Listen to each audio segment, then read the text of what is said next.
using up all of my data, but whatever. I'm having fun. Um, the Antichrist. This should be a fun conversation. I've been rolling it through for the last few years. Uh, for a long time, I thought aliens, for sure. And then I changed to thinking Rothschild family. Um, Apparently, David Rothschild looks a lot like the false Jesus and whatever. And he's not famous. He's still hiding. He's powerful, but he's not famous, right? Which is more the position that the Antichrist would be in right now. Because I also looked at like Elon Musk, Donald Trump, Hillary Clinton, which was a really good one because she's female, opposite of Christ. So it makes sense that it would be a woman. But I wasn't sure. Now we have this alien invasion shit happening, being pushed on us really hard. It's funny nobody's buying it, but excuse me. Um, I I realize it's false. It's a lot of holograms and smoke and whistles, um, smoke and mirrors. There's what it is. Um, I actually think of that Spider-Man movie, more recent one. Well, to me, more recent. With the guy with the glass on his head. It was that. Who's the actor that did him? Yeah, can't remember. Whatever. I can see his face. He's a queer guy, and I think that Spider-Man was a queer guy too. I'm not sure. Anyway, um, Jacob Vandehall. He's got a sister too, as an actor. Um, there's a joke about the one Family Guy where not even their parents could remember their names, but they're famous, and they're like, "Who's more famous but less famous, or whatever, and less memorable?" And now I can't remember his name, so it's funny. Um, anyway,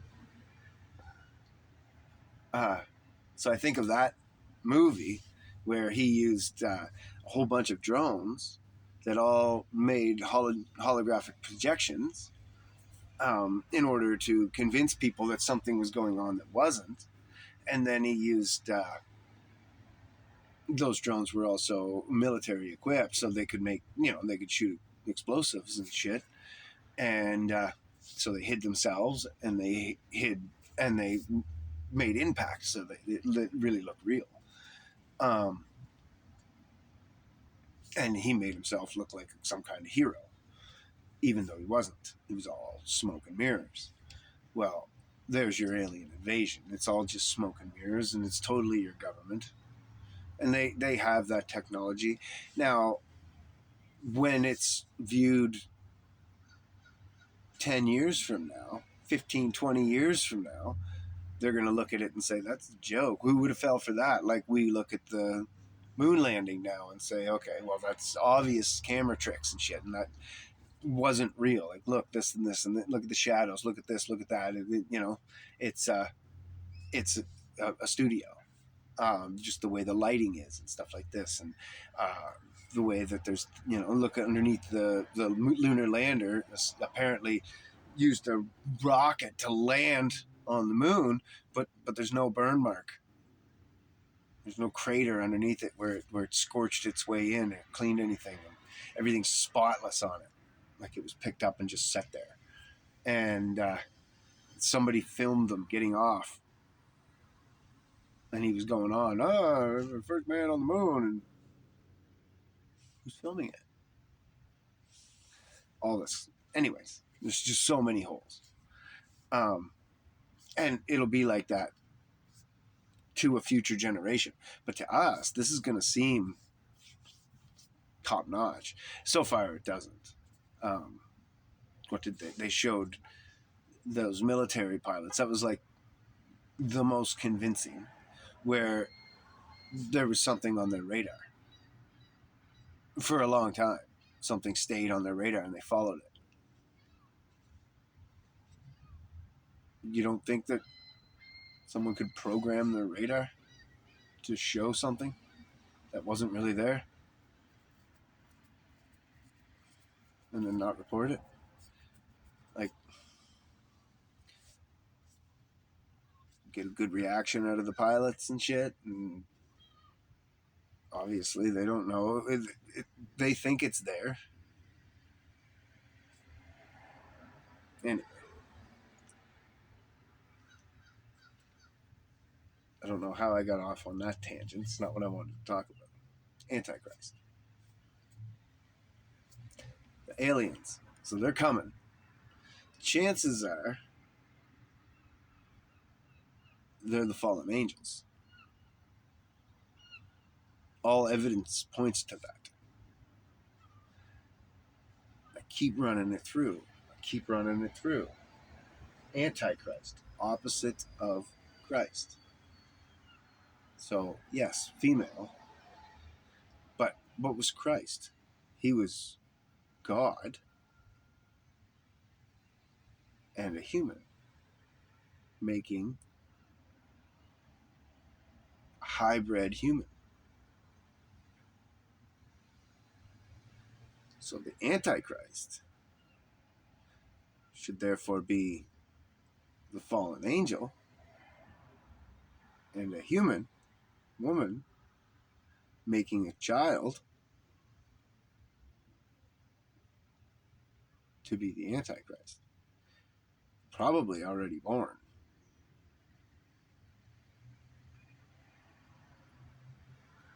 Um, who knows? But by my readings and calculations, we've got 17 years or something. So if the Antichrist was 5 now, or something like that, or 10, by the time they hit the age, in their 30s that Jesus was when he came out as as a leader of his ministries, should line up for them. Well, I guess they'd have to be in their teenage years now, because we've got 17 years until the Hebrews can wake up. And then there's a few years of events after that. But I don't know exactly when the Antichrist is introduced in that timeline. To do some research on that. Because there's so many things in that timeline that happen. I used to know it all, or most. Anyway, the 400 years has to get up before the Hebrews can even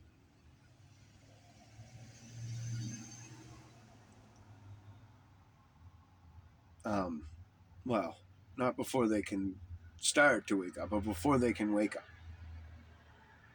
the 400 years has to go by. Now, I know we're on the cusp, and 2019 was a landmark because that was the first Hebrews, but they were indentured servants and released and owned farms and had good lives, made the Republican Party. But they, I think, even had a president. I think Andrew Jackson was a black dude. but I'm not sure. Um,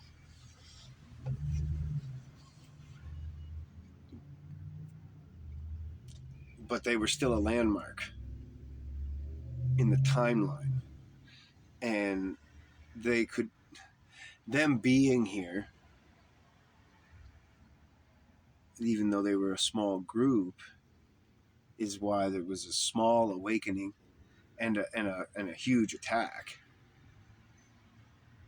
2019, because that coincided with the dates, right? So that could have been the moment that the Hebrews woke up. So there had to be like a satanic movement at the time. The next satanic movement that'll happen is going to be 2030,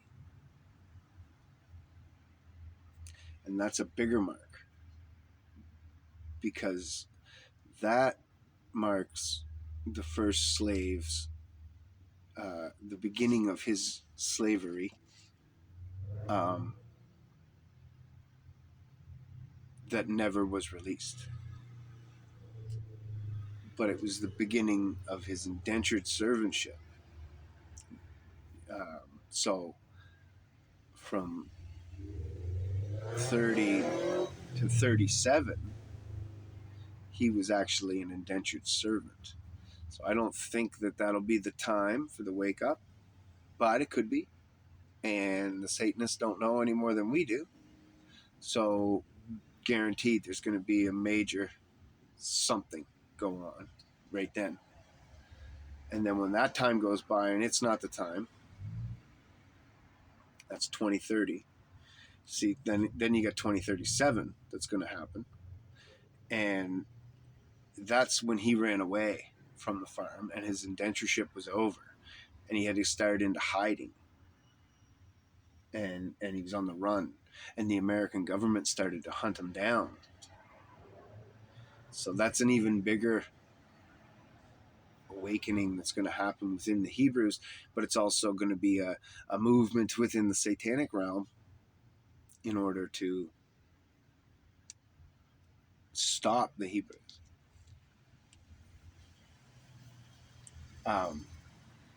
And then in 20, or yeah, and then in, yeah, it'll be 2040. That'll be, in my opinion, the actual awakening, because that's when that particular slave that we've been talking about was caught by the American government, taken to court, sentenced to serve the rest of his life on the farm that was abusive that he ran away from.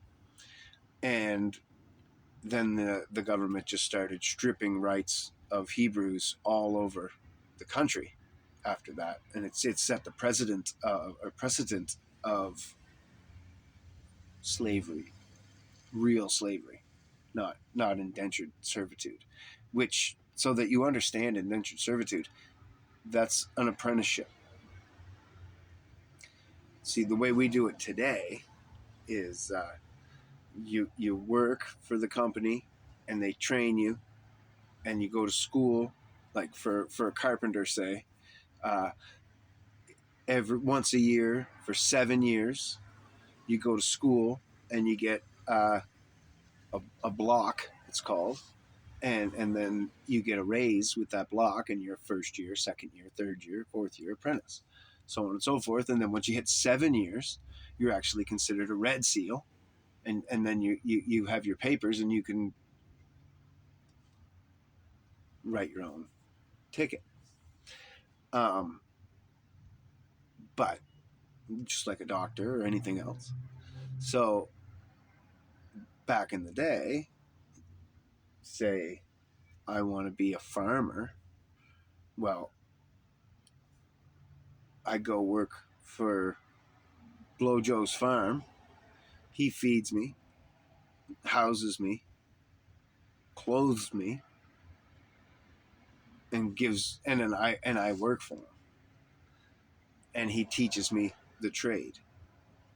Now, with the farming trade, chances are you're going to learn it in 4 years, right? And you're going to kind of know all the ins and outs, and you're going to have a feel for all the things that could go wrong and could go right. You're going to have experience in weather and all this kind of stuff, animals dying and everything else, thieves, and wild animals, and just whatever.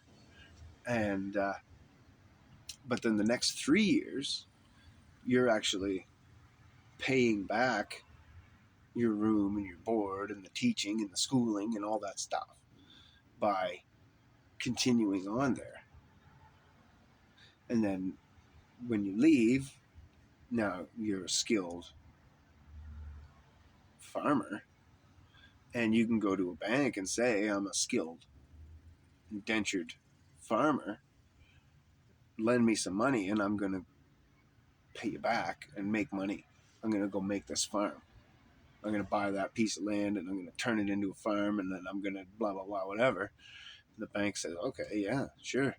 You know what you're talking about, as opposed to you coming in off the street and saying, well, I grew up on my mom's farm or my dad's farm, and whatever. They made me do some stuff. I'm a farmer. Lend me money. They're gonna be like, no,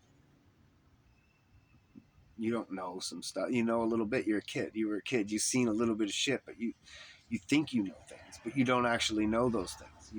You were just a witness for most of it, not involved. And go do an apprenticeship and then come back to us. That's what they're going to say. So you go and do an apprenticeship.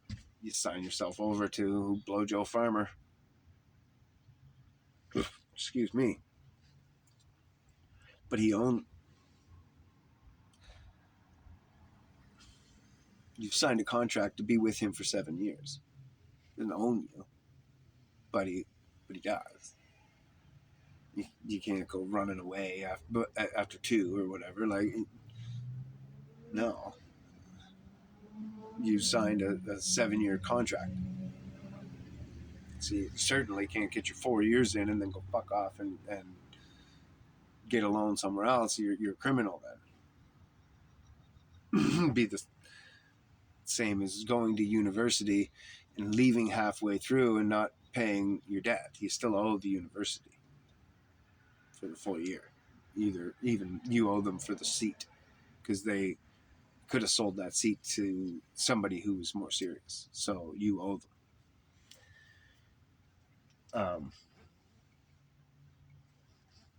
Anyhow, so that's the history of Deuteronomy and what's going to happen coming up really soon. So we've got some years, is what the thing to take from this is. There's going to be really hard times coming up. They're going to get harder and harder.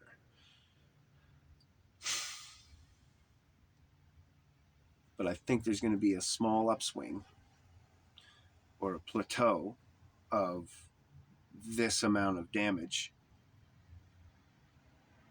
for a brief time. Kind of the cycle of our politics, when you think about it, where they push us as far as we can be pushed without going into a full revolt, and then they stop and just kind of gradually let us catch up and get used to being that close to the cliff, and they push us again, right? Maybe a couple people fall off of the cliff and we make a little revolt about it or whatever, but then they stop pushing, maybe even give us back a little bit, like they did with Trump. Release the swell. But then if you notice, what they did with Trump was they released that swell a bit, and then they pushed twice as hard right afterwards. Now, there could be a little pushback in that swell because they pushed so hard forward, where they may lose that tiny bit of ground, but it's not going to be much, right? Like 9/11 made drastic changes to the world. COVID's going to make drastic changes to the world.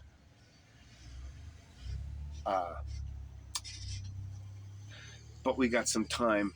They have time now to let us get used to these new changes before they bring on a bunch more new changes, which are going to be brought on by a depression as well, by the way, or recessions. We're already in recessions. Full-on depressions are coming, for sure. And like I was saying earlier in a different video, there's going to be a lot of death. Again,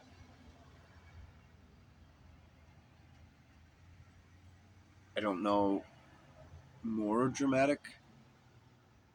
Yeah, definitely more dramatic. 25% of Canada would be a lot, but it's going to be more than that. 30% of the states would be a lot, but it's going to be more than that.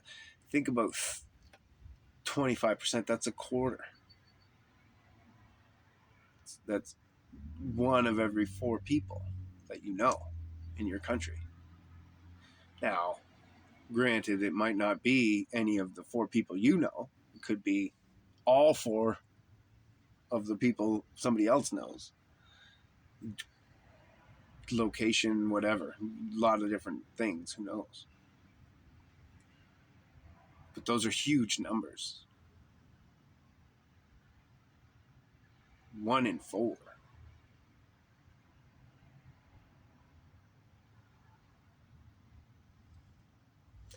That's scary.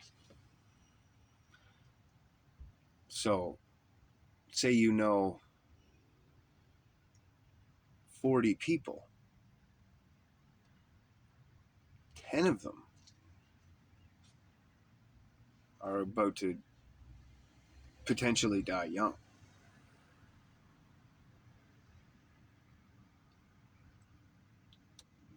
Now, a lot of that is going to be chain effect, where if your parents die, you know, where's your life going to be, kind of thing.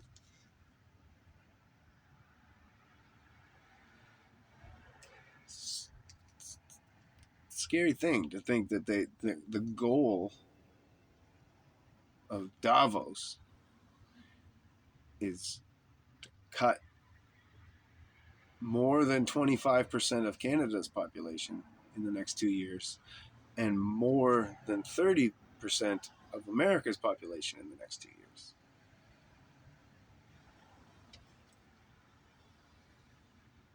That's insane. Because that means in your 10 buddies, 3 of them are gone in the States. So if you've got 30 friends, 10 of them are gone. You only got 20 friends. Family. Whatever. And that's just the immediate goal. Then, like I said, if those are the money makers, the parents, the skills, how much trickle downs are going to be. And if it's that many of them gone, who's there to look after the kids? And if like parents are gone, normally, you know, I'd go to my grandparents. My grandparents are gone. Well, I'd go to my aunt and uncle. Well, they're gone. And they got, and the one uncle you do have has got 4 extra kids already.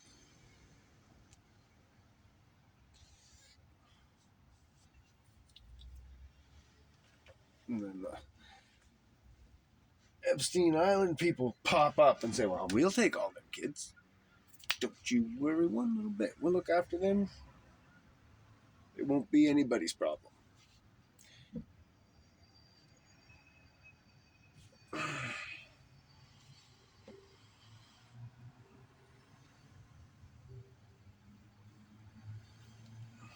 What do you think? Am I just fucking paranoid and crazy? Um, should we not listen to the things that they say?